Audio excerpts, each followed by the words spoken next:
جب انسان دیر سے سوتا ہے نا تو میڈیکل سائنس نے یہ بتایا کہ انسان کے پائنل گلینڈ سے نا ایک ہارمون نکلتا ہے جو اس کے سونے میں مدد دیتا ہے، اس کا نام ہے میلیٹونن۔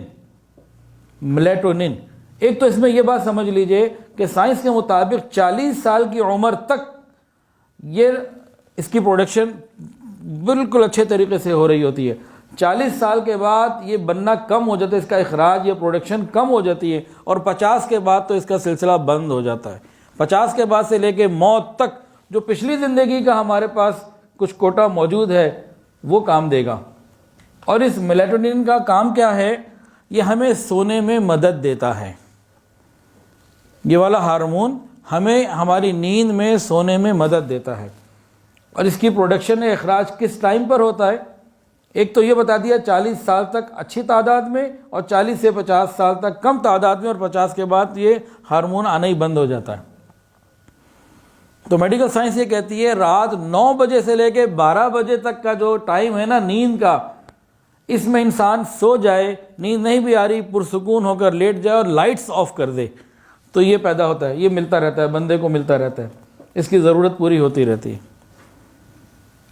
2 باتیں بتائیں انہوں نے، نیند آ جائے یا پرسکون ہو کے لیٹ جائے اور ساتھ لائٹ آف ہو، تو وہ ہارمون خود بخود اللہ تعالیٰ کی طرف سے بننا شروع ہو جاتا ہے، اور وہ ہماری نیند میں ہمیں سپورٹ کرتا ہے۔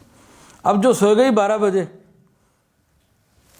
تو میڈیکل سائنس کے مطابق تو اس کا یہ ہارمون جس نے اس کی نیند میں سپورٹ کرنا تھا وہ تو نکلے گا ہی نہیں، پھر نیند ڈسٹرب ہوگی کہ نہیں ہوگی؟ ہاں، تھکن کی وجہ سے نیند آ جائے گی، اور معاملات بھی سپورٹ کرتے ہیں نیند کو کہ بہت ہی تھکا ہوا ہے، کئی راتوں کا جاگا ہوا ہے، نیند آ گئی، لیکن مزیدار نیند وہ نہیں آئے گی۔ تو ادھر دیکھیے عشاء کے بعد سونا سنت، ادھر میڈیکل سائنس کہہ رہی ہے 9 بجے سو جاؤ گے تمہیں یہ فائدہ ملے گا، نہیں سو گے تو رہ جاؤ گے۔ تو سائنس جہاں پہنچتی ہے آقا کے قدم وہاں پہلے سے موجود ہوتے ہیں۔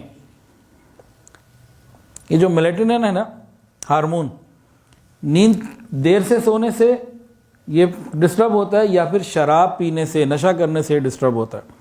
یعنی شراب اور نشہ بھی ایسی چیز ہے جو اس ہارمون کو پیدا نہیں ہونے دیتا، گویا ہماری نیند کو یہ نشہ بھی متاثر کرتا ہے۔ اچھا جی، میڈیکل سائنس کے مطابق رات 2 بجے سے لے کے صبح 5 بجے تک کا جو وقت ہے نا، وہ کہتے ہیں کہ انرجی پھیپھڑوں کے اندر سرکولیٹ کرتی ہے۔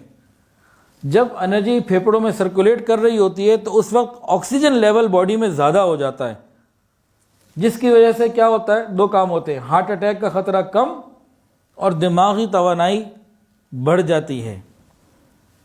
کون سا ٹائم بتایا جی ابھی؟ 2 سے 5۔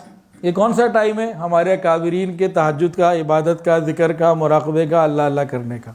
کیا خیال ہے پھر؟ جو 9 بجے سوئے گا، 2 بجے اٹھے گا، 3 بجے اٹھے گا، اس کے بعد پھر اللہ کی عبادت کے لیے کچھ وقت تو لگائے گا نا۔ اب چیزوں کو جوڑتے جائیے۔ اب کچھ لوگ فجر کے بعد سو جاتے ہیں، رات کو نیند پوری نہیں ہو پاتی۔ فجر کے بعد سونے کے معاشی نقصانات بھی ہیں، طبی نقصانات بھی ہیں، اور روحانی نقصانات بھی ہیں۔ معاشی نقصان کیا ہے؟ فجر کے بعد جو سوتا ہے اس کے رزق میں برکت ختم ہو جاتی ہے، یہ حدیث میں یہ بات موجود ہے۔ روحانی نقصان کیا؟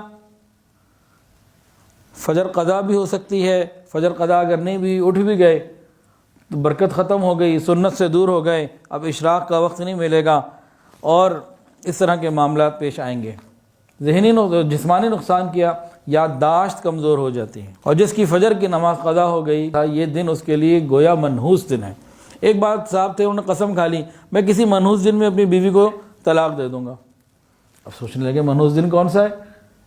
کسی فقیہ کے پاس گئے، پوچھا بھئی منحوس دن کون سا ہوتا ہے؟ اس نے کہا جس دن تمہاری فجر کی نماز قضا ہو جائے وہ دن تمہارے لیے منحوس ہے، اس دن دے دینا۔